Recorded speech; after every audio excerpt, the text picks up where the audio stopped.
은혜의 찬양 감사합니다.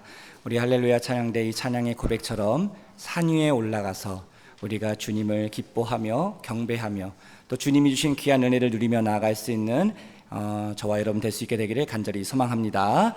이런 의미에서 우리 옆에 있는 분들 바라보시면서 이렇게 한번 인사하겠습니다. 믿음의 동산에 올라가 주님을 경배합시다. 자, 우리 1층 소예배실 한번 보여주시기 바랍니다. 자, 여러분 오늘도 은혜의 자리에 잘 오셨습니다. 사랑하고 축복합니다. 예, 감사합니다. 여러분 오늘부터 이제 성탄절까지 이제 4번의 시간이 있는데요. 성탄을 기다리는 자라는 그런 주제로 특별히 누가복음의 이야기를 중심으로 여러분들과 함께 말씀의 은혜를 나누고자 합니다. 오늘은 그 첫 시간으로 성탄을 기다리는 자 첫 번째 사람 사가랴라는 그런 인물을 통해서 이자가 어떻게 구약에 예언된 그 메시아를 기대하고 또 고대하고 또 예수 그리스도를 오심을 또 기다리며 그의 일생의 삶을 살았는지를 우리가 함께 살펴보며 우리가 이 대림절 기간 우리가 어떤 모습으로 어떤 자세로 이 기간을 보내야 되는지 함께 그 은혜를 나누도록 하겠습니다. 여러분 이 누가복음을 기록한 저자는 누가입니다. 여러분 예수님의 이야기를 4명의 저자가 그 예수님의 생애와 그 내용을 기록을 했는데요. 우리가 잘 아는 것처럼 마태, 마가, 누가, 요한 이 4명의 사람들이 예수님의 그런 이야기를 적었지요. 그들이 예수님에 대해서 바라봤던 관점들이나 그 내용들이 조금씩 달랐는데요. 우리가 이번에 주목하고자 하는 이 누가는 이제 의사라는 직업을 가졌던 사람이었고 사도 바울이 마지막 감옥에 있었을 때 그의 곁에 마지막까지 남아있던 자가 바로 이 누가였습니다. 그러니까 이 누가는 실질적으로 그 예수님을 보지는 못했지만 사도 바울을 비롯한 주변에 있는 많은 증인들을 통해서 이 예수님이 어떤 분이신지를 그는 생생히 들을 수 있는 기회들이 있었을 겁니다. 그래서 이 누가가 이 말씀을 통해서 우리에게 얘기해 주는 누가의 성탄 이야기라 할 수 있을 것 같고요.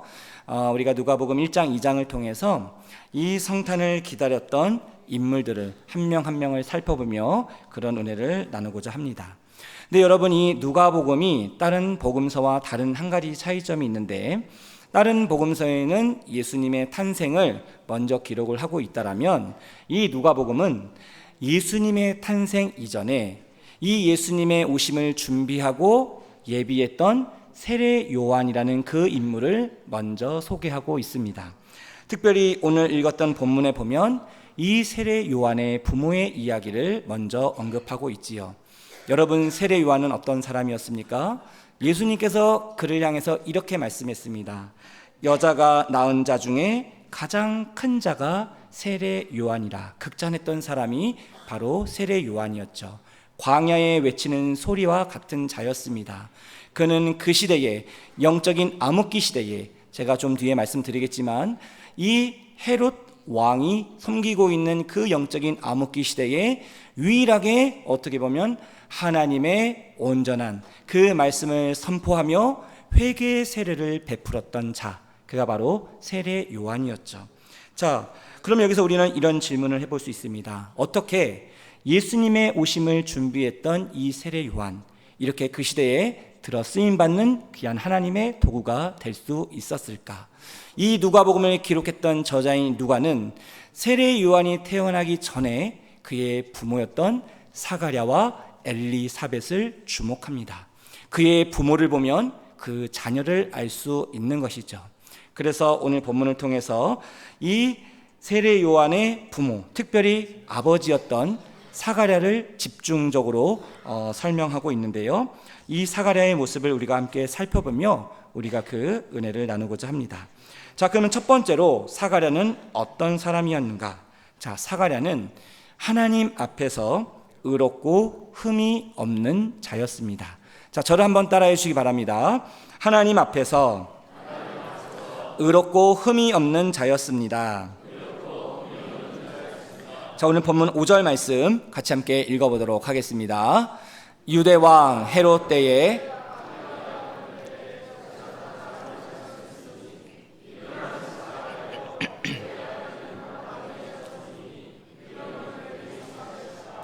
자, 여기에 보면 세례 요한의 부모를 소개하고 있습니다. 그 아버지 사가랴는 제사장이었습니다. 여기 보면 아비야 반열에 제사장 한 사람이 있으니, 그러니까 사가랴는 제사장은 오늘날로 말하면 목회자라고 할 수 있습니다. 예배를 집례하고 예배를 인도하는, 예배와 관련된 그 당시 성전에 필요한 많은 것들을 주관하고 인도했던 자들이 제사장이었습니다. 그러니까 이 사가랴는 제사장이었고, 그의 아내 엘리사벳은 아론의 자손이라고 합니다. 그러니까 이 사가랴와 엘리사벳은 제사장 집안의 그런 후손들이었다라는 것이죠. 그런 출신을 누가는 이야기하고 있습니다. 그러면서 동시에 그 세례 요한의 부모가 살았던 시대적인 배경을 간단하게 언급하고 있는데요. 자, 5절 말씀에 보면 이렇게 시작합니다. 유대왕 헤롯 때에. 그러니까 이 사가랴가 살았던 시대는 유대왕 헤롯이 통치하고 다스리던 시대였습니다. 이 짧은 한 구절이지만 여기에 담겨있는 중요한 영적인 의미가 있다는 것이죠. 사가랴가 살았던 그 시대는 어떤 시대였는가? 여러분, 유대왕 헤롯은 누구입니까? 그는 로마 제국의 통치를 위임받아 유대와 팔레스틴 지역을 약 40년 동안 통치했던 분봉왕이었습니다.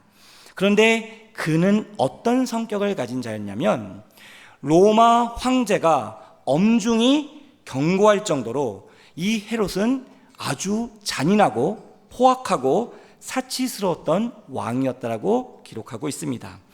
그 헤롯은 자기의 왕권을 지키기 위해서라면 자기의 아내도 자녀들도 잔인하게 살해했던 자가 바로 헤롯입니다.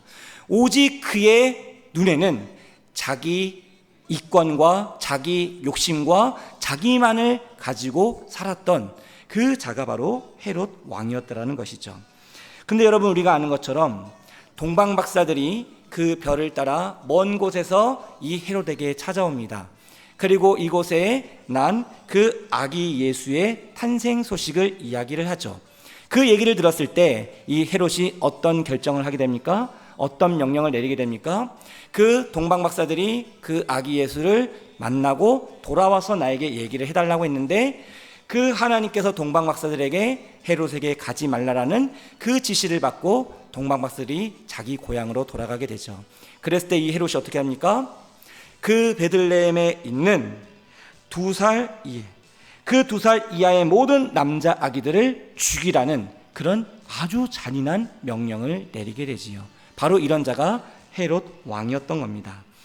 그래서 이 헤롯 왕이 통치했던 그 이스라엘은 그 당시 정치적으로, 종교적으로 아주 암울했던, 어두웠던 시대가 바로 이 시대였다라는 것이죠. 근데 여러분, 하나님께서는 그 모든 시대를 통틀어서 그런 영적인 암흑기 시대 속에서도 하나님이 택한 자들을 통해서 하나님의 계획과 하나님의 뜻과 하나님의 구원 역사를 이루어 가셨다라는 거예요. 대표적으로 구약에 보면 그 아합 왕이 통치했던 엘리야 시대에, 그 영적인 암흑기 시대에 하나님께서 이 엘리야에게 말씀하셨죠. 엘리야가 볼 때에는 모든 상황이 절망적입니다. 모든 제사장들이 다 죽고 하나님을 경배하고 하나님을 섬기는 모든 하나님의 사람들이, 지도자들이 다 죽어나가는 거예요. 자기 혼자 남아있는 것처럼 보인 겁니다. 그런 상황 속에서 하나님이 그 엘리야에게 뭐라고 얘기하세요? 엘리야야, 바알에게 무릎 꿇지 않은 7,000명의 남은 자들, 이런 영적인 암흑기 시대 속에서도 그 여호와 하나님을 섬기는 신실한 남은 자들을 내가 남겨두었다 라고 엘리야에게 말씀하죠. 그래서 엘리야가 그 하나님의 말씀을 붙들고 힘을 얻어 그가 하나님의 사명을 끝까지 감당하는 귀한 하나님의 일꾼이 됩니다. 오늘날 우리가 살아가고 있는 이 시대가 어떻습니까? 점점 이 헤롯 왕이 통치했던 영적인 암흑기 시대, 이 시대는 구약의 말라기 선지자 이후에 400년 동안 어떤 하나님의 말씀도, 어떤 선지자도, 어떤 하나님의 계시도 임하지 않았던 영적인 암흑기 시대였습니다. 이 시대를 지금 이스라엘 백성들이 살아가고 있는 거예요. 그러면 하나님이 세우신 대제사장, 제사장들, 종교 지도자들이 그 백성들을 위로하고 그들을 하나님께로 인도해 나가는 그 사명을 감당해야 되는데, 이 헤롯 왕 시대의 종교 지도자들은 어떤 자들이었습니까? 헤롯 왕이 자기 마음대로 대제사장을 세우는 거예요. 자기 마음에 드는 사람을 세우는 겁니다. 그러니 그들이 온전한 하나님의 일들을 감당하는 하나님의 일꾼들이 될 수 있었겠습니까? 그러지 못했다라는 것이죠. 바로 지금 이 사가랴가 살고 있었던 그 시대가 바로 그런 시대였다라는 거예요. 이런 시대에 하나님이 이 사가랴를 들어 세우셔서 이 깜깜하고 짙은 절망의 시대에 하나님의 소망의 빛을 비추는 하나님의 도구로 이를 사용하여 세우십니다. 자, 그러면 사가랴는 구체적으로 어떤 자였는가? 자, 오늘 본문 6절 말씀입니다. 자, 우리 6절 말씀 같이 함께 읽어보도록 하겠습니다. 이 두 사람이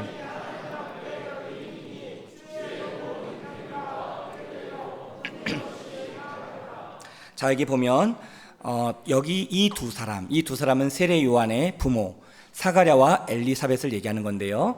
이 두 사람의 특징을 두 가지로 누가는 기술합니다. 첫 번째는 뭡니까? 이 두 사람은 하나님 앞에 의인이었다라고 얘기합니다. 그리고 두 번째는 뭐라고 얘기합니까?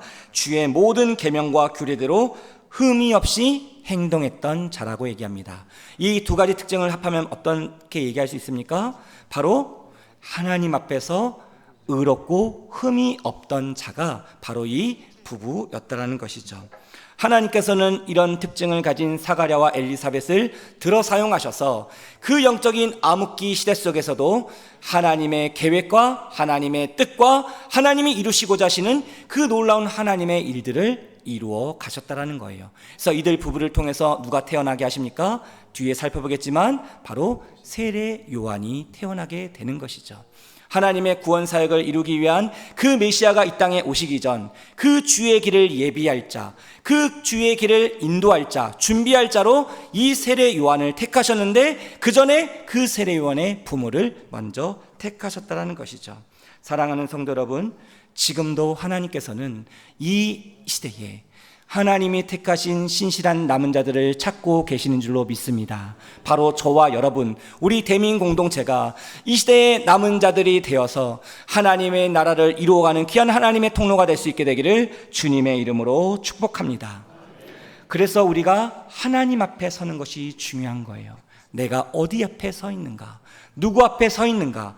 하나님 앞에 서 있다라는 것이 무슨 뜻입니까? 라틴어로 코람데오라고 하는데, 코람데오의 삶을 살아간다는 것이 어떤 의미겠습니까? 내가 그 하나님을 의식한다는 거예요. 여러분, 하나님 앞에 내가 서 있으면 내가 누구를 바라보고 있는 겁니까? 하나님을 바라보고 있는 겁니다. 내가 당연히 교회에 와서 예배를 드릴 때도 우리는 하나님 앞에 서 있는 겁니다. 담임 목사 앞에 서 있는 것이 아닙니다.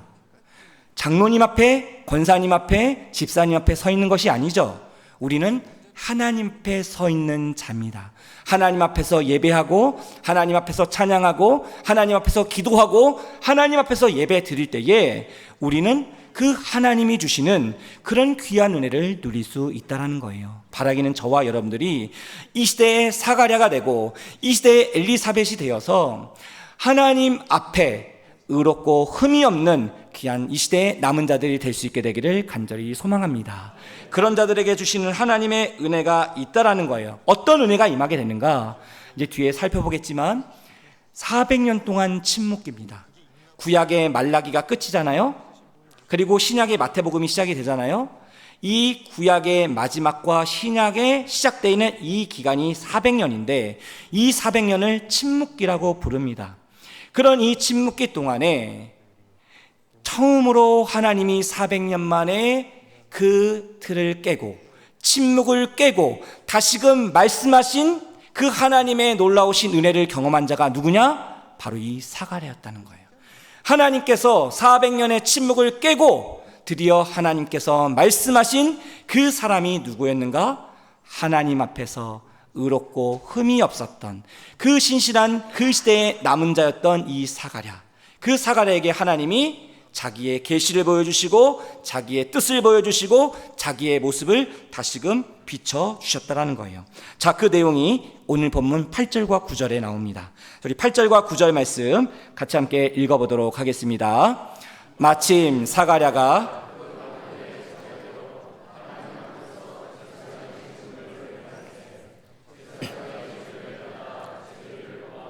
주의 성전에 들어가 분향하고, 여러분 지금 요 말씀의 내용의 배경이 어떤 거냐면 이런 겁니다. 사가랴가 제사장이라고 그랬잖아요. 근데 이 제사장들은 역할이 있었습니다. 그 직무가 있었는데 그것이 무엇이냐면 당시 제사장들은 24반열로 구성되어 있었습니다. 여기서 반열이라는 것은 쉽게 말하면 우리로 따지면 뭐 조라고 해야 될까요? 반이라고 해야 될까요? 그 제사장들의 조를 의미하는 겁니다. 24개의 조가 편성되어 있었는데 그 중에 아비야 반열은 8번째 조에 해당되는 겁니다. 그러니까 24개의 반열 중에 8번째 아비야 반열에 속해 있었던 사람이 바로 제사장 사가랴였던 것이죠. 근데 그 당시 제사장들은 1년에 한 주간, 일주일 중에 2번 성전에 들어가서 봉사를 하는 그런 임무를 감당했다고 합니다. 자, 그런데 문제는 무엇이냐면 각 반열마다 24개의 반열마다 한 반열에 속해 있었던 제사장이 무려 1000명 정도 있었다는 겁니다. 너무나도 많은 제사장들이 있었다는 거예요. 이게 왜 그런가? 그 당시 헤롯 왕이 자기 마음대로 막 사람을, 대제사장도 그렇고 제사장들도 그렇고 원칙과 기준이 없는 겁니다. 그냥 자기 마음대로 사람을 막 세우는 거예요. 그러다 보니까 너무나도 무분별한 그런 사람들이, 종교 지도자들이 많이 생기게 되었고, 제사장 중에서는 성전에 가서 제대로 봉사할 수 없는 그런 사람도 나오게 되었다라는 겁니다. 그래서 성전에 가서 많은 제사장의 역할과 직무를 감당해야 되는데 사람이 너무 많으니까 어떻게 했느냐? 제비를 뽑는 겁니다. 제비를 뽑아서 그 제비에 당첨된 제사장이 그 성전의 여러 가지 다양한 직무와 역할들을 감당했다라는 것이죠. 그런데 그 당시 제사장이 감당해야 할 직무 중에 가장 영광스럽고 가장 귀한 그 직무의 역할이 무엇이었냐면 성전 안에, 그 성소 안에 분향단이 있는데 그 분향단에 향을 피우는 그 역할을 가장 영광스럽게 생각했다라고 합니다. 그러니까 제사장들 중에서는 평생을 걸려서 한 번도 못 해보는 그런 역할이고 직무였다라는 것이죠. 제비를 뽑아서 당첨이 되는 거니까. 그런데 오늘 본문에 보니까 하나님 앞에서 의롭고 흠이 없던 그 시대의 남은 자와 같았던 신실한 이 사가랴가 어떤 영광스러운 일을 감당하게 된 거예요? 성전 안에 들어가 그 분향단의 향을 피우는 이 놀라운 일들을 이 사가랴가 감당하게 됩니다. 어떻게 보면 제비를 뽑아서 당첨돼서 간 것이지만 이 모든 상황을 주관하시고 인도하셨던 하나님의 놀라운 섭리가 있었던 겁니다. 400년 만에 이 침묵을 깨고 이제 하나님께서 본격적으로 메시아가 올 것을 예언하시고 천사를 통해서 예고하시고 하나님의 놀라운 구원 역사를 이루시기 위해서 가장 먼저 하나님께서 나타나셨던, 그리고 계시하셨던, 말씀하셨던 그 사람이 바로 오늘 본문에 등장하는 주인공 사가랴였다라는 것이죠. 자, 그러면 그가 어떻게 이런 은혜를 누릴 수 있었던가? 자, 그 힌트가 오늘 본문 8절에 또 나오는데요. 자, 8절 말씀 보시면 이렇게 시작합니다. 마침, 우리 같이 한번 읽어보겠습니다. 자, 시작. 마침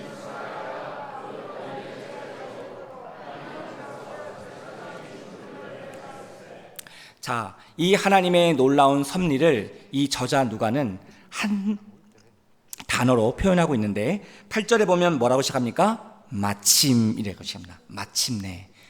그 하나님의 놀라운 섭리의 역사가 마침내 그 사가랴를 통해서 이루어지게 된다는 것을 이 마침이라는 단어를 통해서 표현하고 있죠.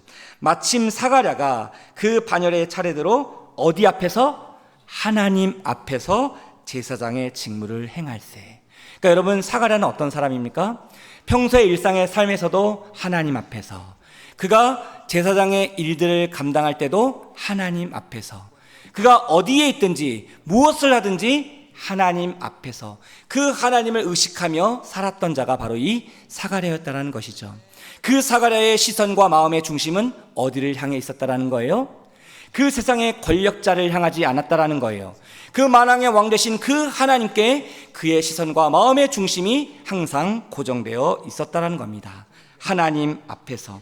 그러니까 그가 붙잡았던, 그가 의지했던 것이 무엇이라는 거예요? 그 하나님을 의지하고 신뢰하며 나아갔던 그 사가랴에게 하나님께서 놀라운 일들을 이루시게 했다라는 겁니다. 이처럼 하나님 앞에서 의롭고 흠이 없던 이 사가랴가 성전에서 분향하는 가운데 가브리엘 천사를 통해서 놀라운 소식을 듣게 되었다는 것이죠. 우리는 이 사건을 통해서 사가랴가 어떤 자인지 우리는 두 번째로 알게 되는데요. 자, 사가랴는 어떤 사람인가? 자, 사가랴는 기도의 사람으로 기도의 향기가 하늘에 상달되었던 자였다라는 것을 우리에게 보여줍니다. 자, 저를 한번 따라해 주시기 바랍니다. 기도의 향기가 하늘에 상달된 자였습니다. 자, 오늘 본문 11절부터 13절까지 말씀 같이 함께 읽어보겠습니다. 주의 사자가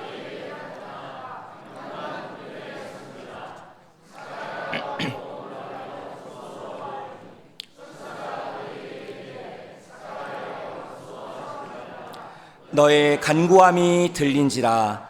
내 아내 엘리사벳이 내게 아들을 낳아 주리니 그 이름을 요한이라 하라. 아멘.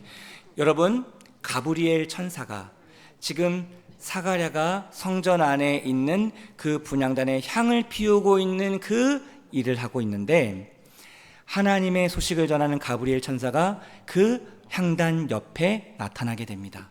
얼마나 놀랐겠습니까? 얼마나 깜짝 놀랐겠습니까? 그러니까 사가랴가 여기 보니까 뭐라고 그래요? 보고 놀라며 무서워했다라고 그럽니다. 근데 그런 사가랴를 향해서 그 가브리엘 천사가 뭐라고 합니까? 사가랴야, 무서워하지 말라. 그 다음에 중요한 말을 하죠. 뭐라고 얘기합니까? 너의 간구함이 들린지라. 사가랴야, 네가 지금까지 하나님 앞에서 의롭고 흠이 없는 자로 그 하나님의 뜻을 구하며 하나님 앞에 간절히 기도했던 그 모든 너의 간구함이 들렸다라는 거예요. 누구에게 들렸다라는 거예요? 하나님께 들렸다라는 거예요. 그것을 지금 천사가 이 사가랴에게 이야기를 합니다. 너의 간구함이 들린지라. 여기서 들린지라라는 이 헬라어 원문에 보면 이것은 무슨 뜻인가? 한 번 듣고 끝난 것이 아니라 계속해서 지속적으로 반복해서 주의 깊게 들었다라는 그런 뜻입니다. 다시 말하면 하나님께서 평소 사가랴가 그 하나님 앞에 간절히 엎드리며 기도했던 그 모든 기도를 주목하며 주의 깊게 들으셨다는 거예요. 이것을 한마디로 말하면 뭡니까? 경청하셨다라는 거예요. 그냥 흘려듣는 것이 아니라 마음을 다해서 집중해서 주의해서 그 사가랴의 기도를 하나님이 들으셨다라는 겁니다. 그러면서 천사가 사가랴에게 어떤 소식을 이어 얘기합니까? 너의 아내 엘리사벳이 너에게 아들을 낳아줄 것이다. 충격적인 이야기를 합니다. 이 사가랴와 엘리사벳은 오랫동안 자녀가 없었거든요. 자녀가 생기지 않았습니다. 그런 아픔이 있었던 가정이었어요. 그런데 그런 가정에 하나님께서 이 천사를 통해서 뭐라고 말씀하시는 거예요? 너희 가정에 아들이 생길 것이다. 근데 그 아들의 이름까지도 정해집니다. 그 아들의 이름을 뭐라 해라? 요한이라 해라. 요한은 하나님은 은혜로우시다라는 뜻입니다. 은혜로우신 그 하나님이 이 사가랴 가정에 자비와 긍휼을 베풀어 주셨다라는 거예요. 아들을 주시겠다라는 거예요. 이 요한을 주셔서 앞으로 오실 메시아 그리스도, 그 예수의 길을 예비하고 준비하는 하나님의 도구로 삼겠다라고 말씀하십니다. 여러분, 이것이 이 사가랴 가정에 있어서 얼마나 큰 위로가 되는 것이냐면, 여러분, 사가랴가 제사장이지 않습니까? 제사장인데 자녀가 없는 거예요. 그 당시 유대인들은 자녀를 뭐라고 생각했습니까? 하나님이신 축복이요 기업이라고 생각했습니다. 반대로 말하면 자녀가 없다라는 것은 무엇이냐? 하나님의 저주를 받고 수치를 받은 거라고 생각을 했다라는 거예요. 그 당시 그렇게 여겼다라는 겁니다. 그래서 당시 유대인들은 랍비가 될 수 없는 조건을 이렇게 정했다라고 합니다. 유대인이면서 아내가 없으면 랍비가 될 수가 없는 겁니다. 만약에 결혼해서 아내가 있는데 아내가 있으면서도 자식이 없는 사람은 랍비가 될 수 없다. 랍비가 될 수 없다는 건 뭐예요? 하나님의 말씀을 가르치고 백성들을 인도해 나가는 그런 역할을 할 수 없다는 거예요. 근데 지금 사가랴가 제사장이지 않습니까? 그 이스라엘 백성들을 인도해 나가는 그런 영적인 지도자지 않습니까? 근데 그가 자녀가 없는 거예요. 그러니까 주변 사람들이 사가랴를 바라볼 때마다 어떻게 생각했습니까? 어떻게 생각했겠어요? 얼마나 속으로 사가랴를 조롱하고 멸시했겠습니까? 그런 그들의 따가운 눈총을 받으면서 사가랴는 사람을 바라보지 않고 사람을 의식하지 않고 하나님 앞에서 하나님을 바라보며 의식하며 하나님이 나에게 주신 그 제사장의 직무를 힘들지만 어렵지만 묵묵히 성실하게 그 길을 감당해 나갔다라는 거예요. 이것이 하나님 앞에 서 있는 믿음의 백성들이 가져야 될 중요한 자세라는 것이죠. 내 주변의 상황을 보면 내 힘으로 감당할 수 없는 문제들이 있습니다. 아픔이 있습니다. 사람을 바라보고 문제를 바라보고 환경을 바라보면 낙심이 되죠. 두려움이 밀려오죠. 위축이 됩니다. 하지만 그런 상황 속에서도 우리가 누구를 바라보는 거예요?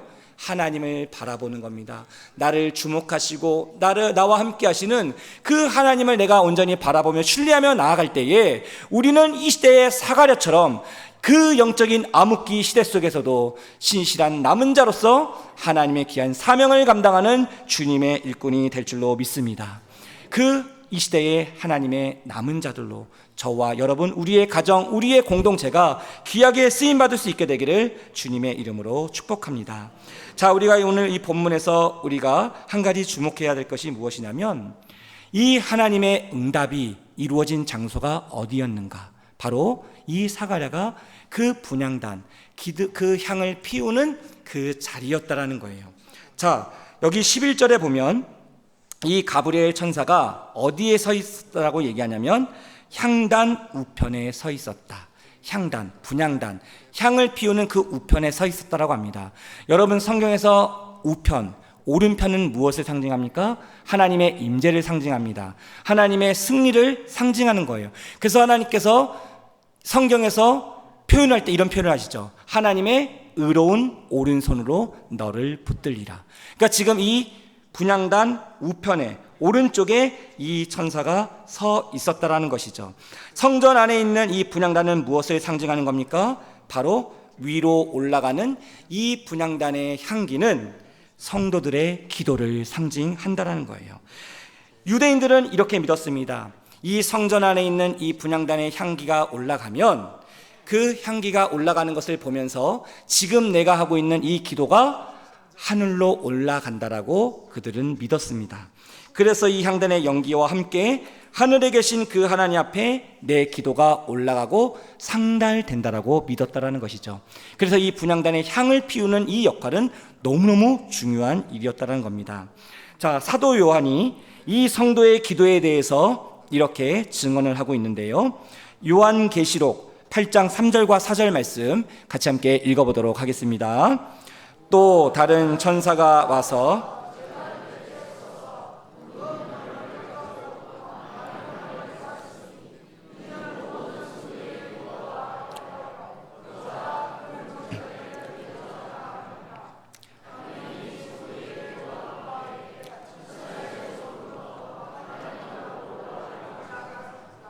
여러분, 여기 보면 놀라운 말씀이 있지요. 성도의 기도가 이 분향단의 연기와 함께 어떻게 해요? 누구의 손을 통해? 천사의 손을 통해 하나님 앞으로 올라간답니다.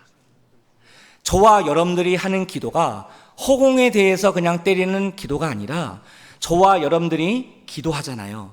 그러면 그 기도의 향기가 그 천사의 손을 통해서 하나님 앞으로 올라간다는 거예요.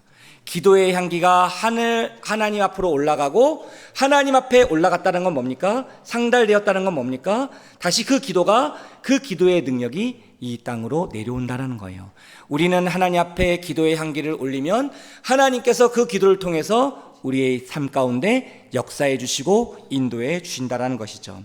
그래서 여러분, 제가 이 말씀을 준비하면서 이 찬양이 하나 생각이 나는데, 하늘의 문을 여소서라는 그런 찬양입니다. 이 찬양에 보면 이런 가사가 중간에 나오는데요. 화면 한번 보여주시기 바랍니다. 제가 이 찬양을 한번 부를 건데, 이곳에 임재하소서, 주님을 기다립니다. 기도의 향기가 하늘에 닿으니 주여 임재하여 주소서. 자, 여기서 중요한 게 뭐예요? 기도의 향기가 하늘에 닿으니 주여 임재하여 주소서. 주님의 임재가 어떨 때 나타난다는 거예요? 주님의 임재가, 주님의 능력이, 주님의 역사가, 주님의 치유가, 주님의 역사가 어떨 때 나타나게 된다는 거예요? 기도의 향기가 하늘에 닿으면, 그 주님의 임재가, 주님의 역사하심이 우리의 심령에, 우리의 가정에, 우리의 공동체에, 우리의 삶 가운데 임하게 된다는 겁니다. 여러분, 기도의 힘을 믿으십니까? 기도의 능력을 믿으십니까? 우리가 기도하면 하나님이 이렇게 역사하시겠다라고 말씀해 주시는 거예요. 여러분, 이 사가랴의 이름의 뜻이 무엇인지 아십니까? 하나님이 기억하신다는 뜻이에요. 하나님이 기억하신답니다. 우리의 작은 신음에도, 우리의 작은 허물에도 하나님 앞에 읊조리며 작은 소리로 아뢰는 그 모든 것들 하나님이 다 기억하신다는 거예요. 우리가 그냥 흘려보냈던 그 모든 이야기들, 나는 이미 까먹었어요. 잊어버렸어요. 과거에 하나님께 기도했던 거, 하나님께 고백했던 거 나는 잊어버렸어요. 하지만 누구는 기억하신다는 거예요? 하나님은 기억하신다는 거예요. 하나님은 우리의 기도를 기억하시고 우리의 기도를 주목하여 들으신다는 거예요. 너의 간구함이 들렸노라. 우리가 하나님 앞에 간절히 엎드려 기도하는 그 모든 기도를 하나님이 기억하시고 들으시며 하나님의 때에 하나님의 선한 방법으로 응답해 주신다는 거예요. 400년의 침묵기 동안 그 영적인 암흑기 시대, 그 나라를 다스리는 왕은 포악한 왕이에요. 잔인한 왕이에요. 종교 지도자들도 다 자기 배만 취하려고 하는 이기적인 사람들이에요.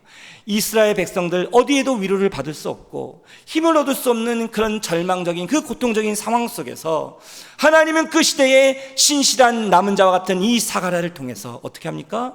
그 놀라운 하나님의 구원의 역사를 이루어 가시는 겁니다.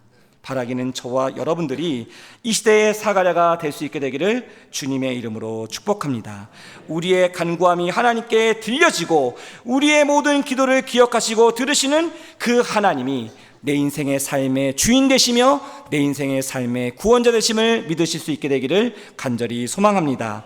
그래서 이 시간 우리가 예배하며 하나님께 올려드리는 모든 기도의 향기가 하늘에 닿을 때마다 주님의 임재가, 주님의 능력이, 주님의 치유와 놀라운 하나님의 역사하심이 우리의 모든 인생의 삶 가운데, 우리 대민 공동체 가운데 임할 수 있게 되기를 주님의 이름으로 축복합니다. 자, 우리 마지막으로 옆에 있는 분들 바라보시면서 이렇게 축복하겠습니다. 하나님 앞에서 믿음으로 나아갑시다. 기도하겠습니다. 지금도